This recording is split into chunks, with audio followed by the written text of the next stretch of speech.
Ada di mana satu momen si Dede ini berlagak aneh. Nah sampai suatu malam si Nisi ini dengar sesuatu di kamar belakangnya. Ada sosok nenek tua. Jadi lidahnya itu panjang lagi jilatin. Dia megang mangkok. Dia jilatin sesuatu yang cairan yang putih di mangkok itu, kayak susu. Dia lihat mangkok ngelayang dan lihat ada cairan putih kayak susu itu. Dia berkurang dikit demi dikit. Dikit. Dan Irma tahu itu cairan apa. Ternyata itu adalah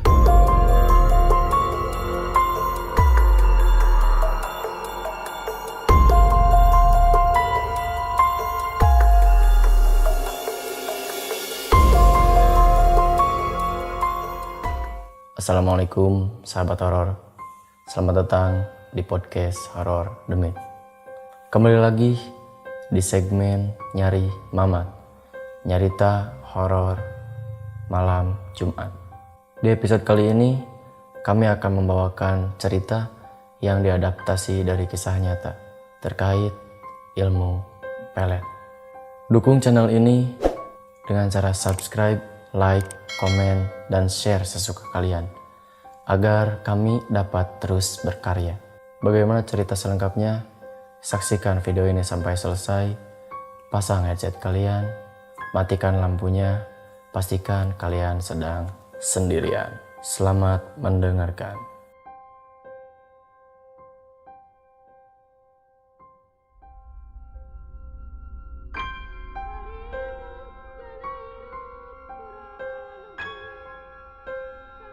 Nah, Kang Adit, jadi gimana ceritanya? Jadi begini ceritanya. Cerita ini tuh dialami sama seseorang yang bernama Irma. Dia itu dulu tinggal di pesisir pantai Jawa Barat, di salah satu daerah di pesisir pantai Jawa Barat. Saya sengaja nggak sebutin daerahnya di mana, ya takut menyinggung pihak lain. Yang pasti di daerah pesisir. Irma ini tuh keturunan Timur Tengah. Jadi dia punya paras yang cantik. Jadi kakeknya ini dari Pakistan. Sedangkan neneknya sama kedua orang tuanya itu orang Sunda asli.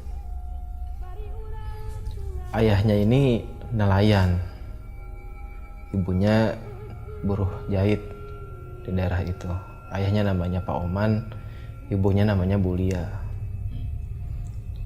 Nah, di kampung sana itu pendidikan agama itu agak kurang. Ada juga dari salah seorang ustadz yang rumahnya emang agak jauh dari rumahnya Irma. Jadi harus ngelewatin dulu perkebunan warga baru sampai ke rumah ustadznya itu. Sebelum ayahnya Irma ini jadi nelayan, Irma suka diantar sama ayahnya waktu kecil ngaji ke rumah ustadz itu. Tapi setelah jadi nelayan, ayahnya ini udah gak lagi nganter. Ibunya juga gak nganter, soalnya dia suka sibuk orderan jahit di malam hari. Jadi Irma ya berhenti gitu aja ngajinya. Emang pendidikan orang tuanya Irma ini agak berbeda. Jadi mereka itu mendidik biarlah si Irma ini berpikir sendiri tanpa diarahkan gitu. Justru ini jadi petaka buat Irma sendiri. Bahkan dalam masalah sholat pun Irma itu agak lalai, bisa disebut lalai. Dan kalau disuruh orang tuanya misalkan kamu sholat, terus Irmanya nggak sholat, orang tuanya nggak apa-apa, nggak ada teguran sama sekali, nggak ada bantahan sama sekali. Hanya ya udah biar gitu aja, biar nanti Irma mikir sendiri kalau udah gede. Nah terus Irma beranjak usia 19 tahun. Nah di sini awal mulanya. Jadi ketika itu Irma ini diajak ayahnya untuk melihat-lihat perahu yang disiapkan buat cari ikan. Jadi ketika ayahnya sama Irma ini datang ke perahu, nah di sana itu ada satu cowok yang terus memperhatikan si Irma, terus liatin aja. Ini namanya si cowok ini tuh Dedi. Dia umurnya sekitar 30 tahunan lah. Ya jadi agak jauh dari Irma. Terus liatin, Dedi nyamperin ke Pak Oman. Dia bilang, Pak Oman sareng saha eta? Ya Pak Oman itu sama siapa? Ya Pak Oman bilang, ini anak saya, ini saya sama anak saya. Nah, karena mungkin si Dedi ini tertarik ke Irma, terus nyajak kenalan gitu. Salaman. Ya Irma, Dedi. Semenjak dari situ si Irma udah agak aneh dikit. Anehnya tuh setiap akhir pekan Irma ini selalu mengajak ayahnya duluan untuk liatin perahu. Ya, ayo lihat perahu tiap akhir pekan ya. Setiap kali mereka berdua datang, Irma sama Pak Oman ini datang, Dedi ini kelihatan senang banget, selalu kelihatan senang banget. Ya, Dedi selalu, kalau Irma datang tuh Dedi selalu deketin gitu. Ya sekedar ngobrol atau apa gitu. Ya terus begitu gitu kan, berhari-hari begitu, berminggu-minggu begitu. Langsung ada di mana satu momen si Dedi ini berlagak aneh. Jadi ketika mereka berdua ngobrol, Dedi ini tiba-tiba niup kepalanya si Irma dengan halus. Seperti ngasih mantra gitu. Ya kayak gitulah, gitu kan. Ya kalau di Sunda kan ada yang namanya pelet yang jawokan, ya nggak tahu juga. Nah terus si Irma kan kaget, aneh. Loh, manggilnya Mamang kan, karena usianya agak jauh. Mang, kenapa ditiup? Itu ada nyamuk kata Dedi. Alasannya ada nyamuk. Udah aja. Nah, karena waktu udah sore, Pak Oman manggil kan dari jauh. Den, ayo ini udah siap. Kamu sini dulu, siap, saya mau nganterin dulu Irma pulang. Ya pulang aja Pak Oman sama Irma tuh. Karena rumahnya emang nggak jauh, sekitar 500 meter lah.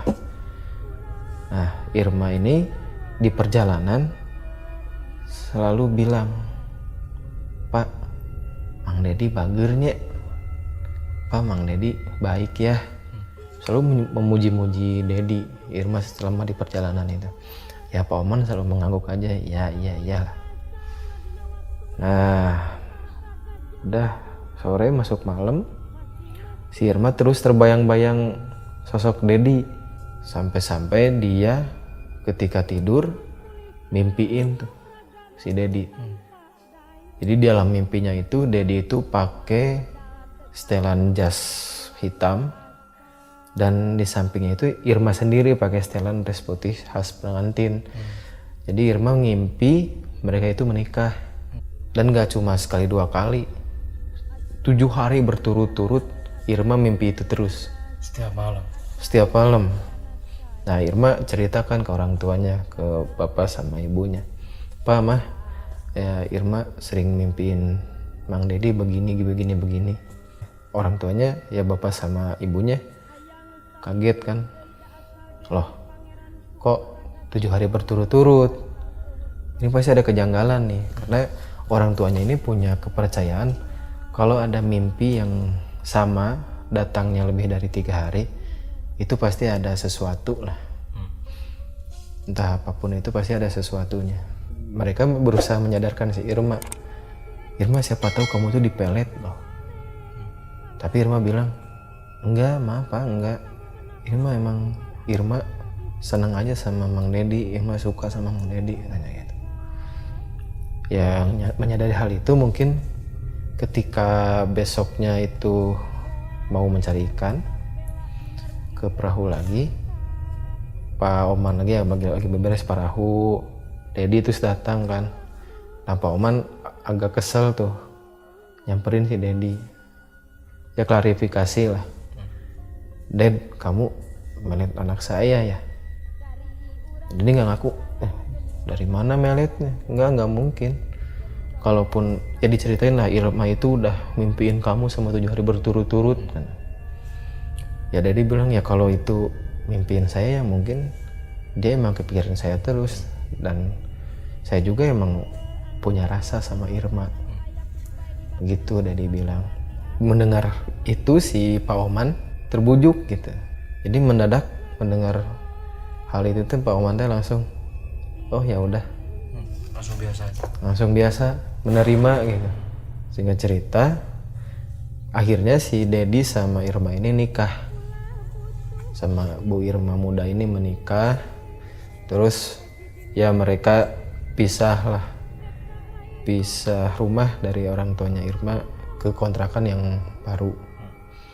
Kontrakan yang cukup buat keluarga kecil lah, ada 2 kamar. Dia ada kamar 1 di kamar depan, kamar belakang, di kamar mandi, di ruang tengah. Segitu aja kontrakannya.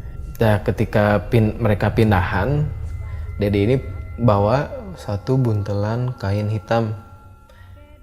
Nah karena Daddy lihat Irma memperhatiin gitu kan, itu buntelan apa gitu kan, seakan bertanya kayak gitu. Daddy bilang, ini mah alat pembersih lantai ya, alat pembersih ruangan. Ya udah Irma percaya aja. Terus Daddy minta ke Irma, tolong ya, kita kan nih berkeluarga baru segini lah, baru masih berdua.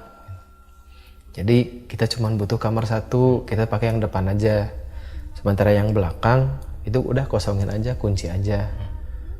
Dan kamu katanya, ya udah gak usah bersih kamar belakang, sama aku aja lah, katanya gitu. Nah, terus Daddy masuk tuh bawa buntelan itu ke kamar belakang, ya kunci aja. Keluarga mereka itu setelah menikah, Daddy sama Irma ini selalu bertengkar. Daddy sama Irma ini suka bertengkar sampai mereka punya anak yang dinamain Ningsih. Jadi Ningsih ini dari kecil, dari lahir juga udah jadi saksi percekcokan bapak sama ibunya. Sampai-sampai Ningsih kecil ini juga udah tahu jadwal percekcokan bapak sama ibunya. Terus Ningsih ini beranjak remaja, ya karena suka bertengkar ayah ibunya, Ningsih ya sesekali lihat kan, bukan sesekali sih, emang sering lihat ibu sama bapaknya bertengkar tuh. Tapi salah satu alasan kenapa mereka bertengkar ketika si Ningsih ini remaja, itu si Bu Irma ini selalu menanyakan ke Daddy, kenapa Ningsih nggak dikasih kamar aja? Kan kamar yang di belakang ini kosong, kok kamu kunci terus? Tapi si Daddy ini malah nggak mau buka kamar dan nggak mau ngasih Irma kamar. Jadi kalau mau tidur ya udah tidur bareng aja bertiga di kamar depan. Nah karena melihat itu, Ningsih yang ngalah. Ya udah mah Pak, Ningsih mah tidurnya di depan TV aja di ruang utama, di situ, di tengah, di ruang tengah. Terus Ningsih juga sebenarnya udah muak sama ya kondisi rumah yang suka panas gitu. Bapak sama ibunya suka berantem. Jadi Ningsih lebih sering di luar sebenarnya, di luar rumah. Ketemu sama sahabatnya namanya Titin. Jadi si Titin ini selalu ada ketika si Ningsih ini muak sama kondisi rumahnya yang negatif itu. Titin ini sahabat Ningsih tapi membawa pengaruh buruk. Sampai-sampai Ningsih ini bisa terhasut buat minum minuman keras. Diajak nakal. Nah, Ningsih seringnya di luar sama Titin, atau kalau nggak di luar Ningsih selalu gadang. Jadi Ningsih ini suka cari hiburan lah di depan TV gitu, nonton TV gadang. Nah sampai suatu malam si Ningsih ini dengar sesuatu di kamar belakangnya. Jadi dia dengar ada teriakan, terus berganti tangisan. Dia suka dengar oh gitu, kayak orang kesakitan. Kadang-kadang nangis, Nah, Ningsih ini penasaran kan, di malam itu tuh, suatu malam itu tuh, dia berinisiatif untuk lihat tuh ke kamar belakang. Ya dia bangkit dari kasur, terus jalan ke kamar belakang. Nah, pas ngintip dari celah pintu, ada yang bilang, kamu lagi ngapain? Nah, ternyata itu suaranya ayahnya Ningsih, Dedi, dari belakang. Lihat itu, Ningsih langsung salah tingkah, langsung lari ke depan TV, langsung matiin TV, tarik selimut, pura-pura tidur. Karena Ningsih ini penasaran, apa sih yang ada dalam situ gitu kan. Nah, dalam selimut Ningsih ini ngintip, coba lihat ayahnya. Ternyata ayahnya itu masuk ke kamar itu. Masuk, kan awalnya teriak tuh, ada teriakan. Wah, Ningsih dengar banget. Pas Dedi masuk, langsung senyap, cep, ada apa-apa. Dalam benaknya kan, ini apa gitu kan. Kok pas ayah masuk, suaranya nggak ada. Tiba-tiba nggak ada. Nah, Ningsih perhatiin terus dari balik selimut tuh. Nah, nggak lama Dedi itu keluar,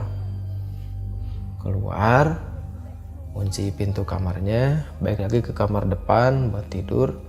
Udah dipastiin aman, keadaan aman. Ningsih coba pelan-pelan tuh ke kamar belakang. Ya pelan-pelan gitu langkahnya, pelan-pelan banget. Takut ayahnya tahu gitu. Pelan-pelan. Terus udah sampai di depan pintu kamar belakang. Dia lihat di celah pintunya tuh ngintip gitu. Pas dilihat, Ningsih kaget banget. Ternyata dia lihat ada sosok nenek tua. Jadi lidahnya itu panjang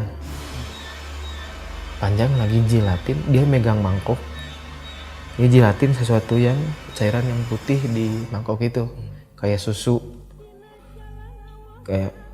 Jadi pas Ningsih ngampiri pintu itu kedengeran gitu suaranya, nah, kayak orang yang jelatin apa gitu. Nah, Ningsih lihat itu cuman bisa nutupin dirinya biar nggak teriak gitu. Dan melotot kaget gitu kan. Ya sambil kaget dihinggapi rasa ketakutan yang banget gitu. Ningsih balik lagi ke kasur tuh, pelan-pelan lagi, karena ya dia kan kalau kita takut tuh pasti lari. Ningsih ini biar ayahnya nggak ketahuan, biar ayahnya nggak tahu, dia ke kasurnya balik laginya itu pelan-pelan, kepaksa gitu. Padahal mah takut gitu di belakang, takut ngikutin atau apa gitu. Ya langsung aja balik ke kasur. Ningsih balik lagi pakai selimut kan. Nah, di benak dia, entah kenapa dia tuh langsung tahu, kok ayah melihara yang beginian, kok ibu nggak tahu tentang ini. Suatu malam ada lagi suara tangisan itu, suara teriakan itu. Ini sih udah agak biasa lah. Jadi dulunya itu ketika si Ningsih ini masih kecil, ayahnya itu sering banget masuk ke kamar itu. Tapi ketika si Ningsih ini beranjak dewasa, udah jarang. Kehitung sebulan cuman 2 kali lah. Cuman 2 kali dia masuk ke kamar itu. Itu pun cuma bentar gitu. Gak berlama-lama kayak dia masih kecil, kayak Ningsih masih kecil dulu. Jadi pas udah masuk, ayahnya udah masuk itu, 5 hari, 6 hari sepi tuh kamar tuh, nggak ada suara. 6 hari ke sananya, kalau si ayahnya ini nggak masuk, setiap hari, setiap malam itu pasti ada suara itu. Dan ternyata nggak cuma satu. Ketika Ningsih ngintip itu, ada nenek-nenek lagi megang mangkok itu kan, dia nggak cuma 1 orang. Ternyata di belakangnya ini datang lagi berdua, sama nenek-nenek juga. Lidahnya panjang, ngampirin gitu, sama jilatin itu. Dia juga nggak berani cerita ke ayahnya karena takut ayahnya ini marah. Jadi rahasia ini dia pendam sendirilah. Dan sesekali dia coba ngobrol ke ibunya kan. Mah, itu di kamar belakang ada apa? Suka ada teriakan sama tangisan. Tapi ibunya bilang, Irma ini bilang, gak ada apa-apa kok di belakang. Ibu gak pernah dengar apa-apa. Dan ibu emang nganggap itu cuma kamar biasa. Cuma kamar biasa yang kosong. Ibunya ini gak curiga apa-apa gitu. Tapi Ningsih tahu di kamar kosongnya itu ada apa-apanya. Singkat cerita, di suatu siang Ningsih lagi nonton TV dan ayahnya emang lagi pergi dari kemarin malamnya itu. Pergi entah kemana. Padahal hari itu tuh hari dia libur mencari ikan. Yang harusnya waktunya itu buat keluarga gitu kan. Mendadak di kamar depan ini ibunya Ningsih ini nangis histeris habis nerima telepon dari kerabatnya.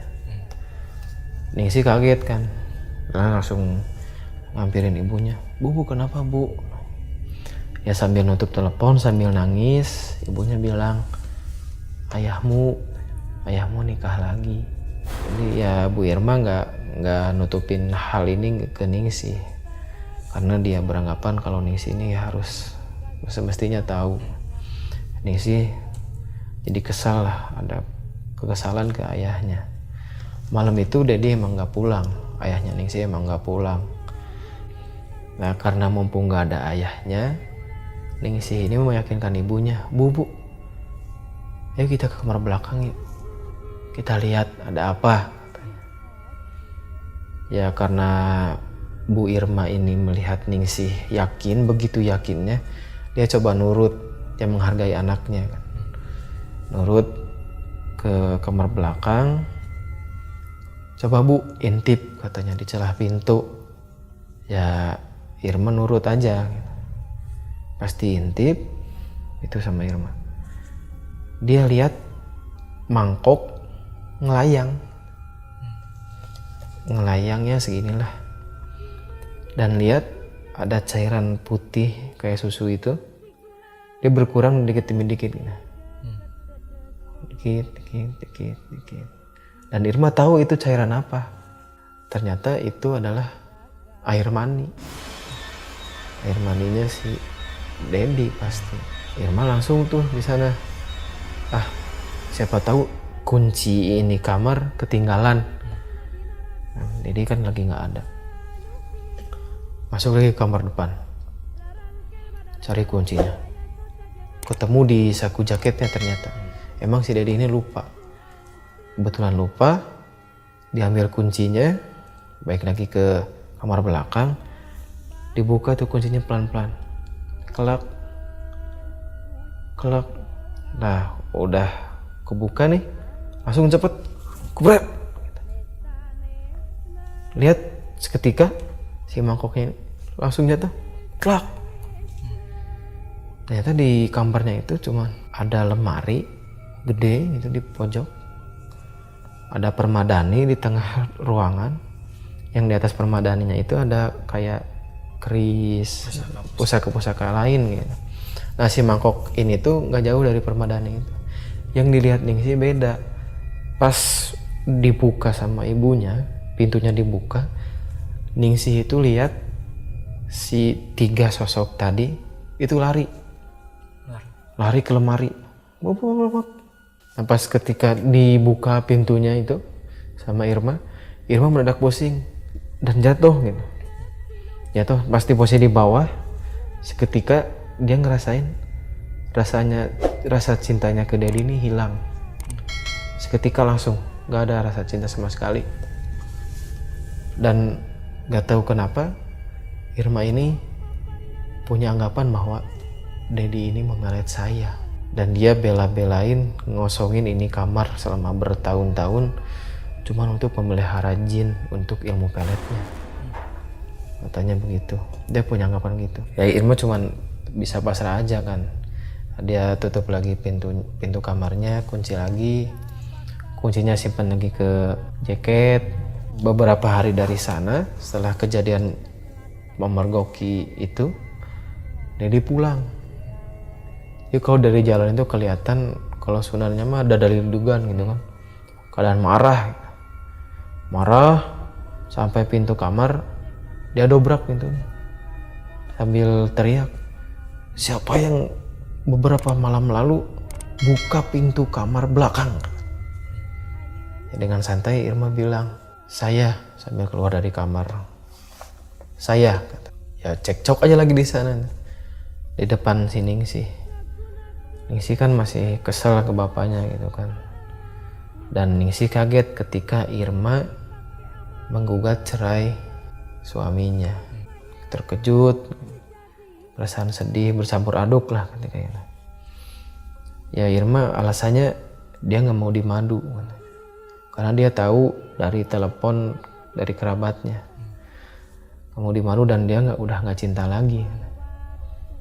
Nah, lama tuh cekcoknya, lama, tapi akhirnya Dedi mengalah dan menceraikan Irma, tapi dengan syarat Irma sama Ningsih pergi dari rumah itu. Ya singkat cerita cerai lah, cerai sudah diurus. Irma sama Ningsih ini pergi ke tengah kota, pergi ke kota G lah, provinsi Jawa Barat. Di sana Irma ini beralasan dia pindah itu karena dia pengen memulai hidup baru dan dia nggak mau Ningsih ini lebih terpengaruh buruk oleh Titin. Jadi dia pindah ke sana, ke rumah bibinya Irma yang mana masih sifat neneknya Ningsih. Irma agak sedikit trauma berumah tangga, jadi dia nggak milih menikah. Dia memilih untuk ya membiayai keluarganya, membiayai Ningsih. Bekerja di pabrik, masuk jam 7, pulang jam 4. Seseringnya lembur, soalnya Irma ini pengen ada tambahan, ya tambahannya buat Ningsih sama ada tabungan buat hari depan lah. Itu terus Ningsih ini merasa tertelantarkan oleh si Irma ini, oleh ibunya. Nah Ningsih makin bandel tuh di sana. Dia suka keluar, gitu. Makin bandel. Pulang larut malam, sampai jadi perkunjungan tetangga.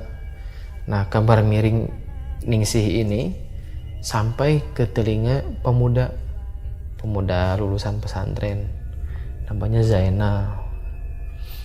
Di sana Zainal ini tertarik ya, siapa sih Ningsih? Dia cari info ke tetangga-tetangga yang lain kan.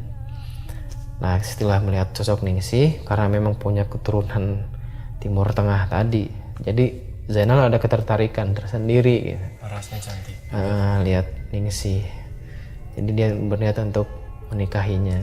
Dan siapa tahu dia berharap kalau pas dia udah nikah dengan Zainal, sifat Ningsih ini berubah. Zainal ya minta izin ke ibunya Ningsih, ke Irma untuk mempersunting Ningsih setelah melewati ujian yang berat gitu kan. Soalnya Ningsih ini gak mau gitu, gak mau dinikahi oleh Zainal. Ya setelah Irma ini membujuk Ningsih beberapa kali gitu kan. Ningsih ini mau lah, karena Irma ini beranggapan Zainal ini orang yang tepat buat Ningsih gitu kan. Perjalanan hampir mau ke pasar gitu kan. Zainal ini mendadak berhenti langkah. Dia lihat di seberang jalan ada sosok Bu Irma, jadi melambaikan tangan. Pasti Ningsih lihat, ternyata itu bukan sosok Bu Irma, ternyata itu sosok nenek-nenek tua yang ada di kamar kosongnya dulu, yang peliharaan ayahnya itu, dengan lidah yang panjang. Seiring si Zainal ini nyebrang, ada truk muatan pasir melaju berkecepatan tinggi, nabrak Zainal sama Hasmi.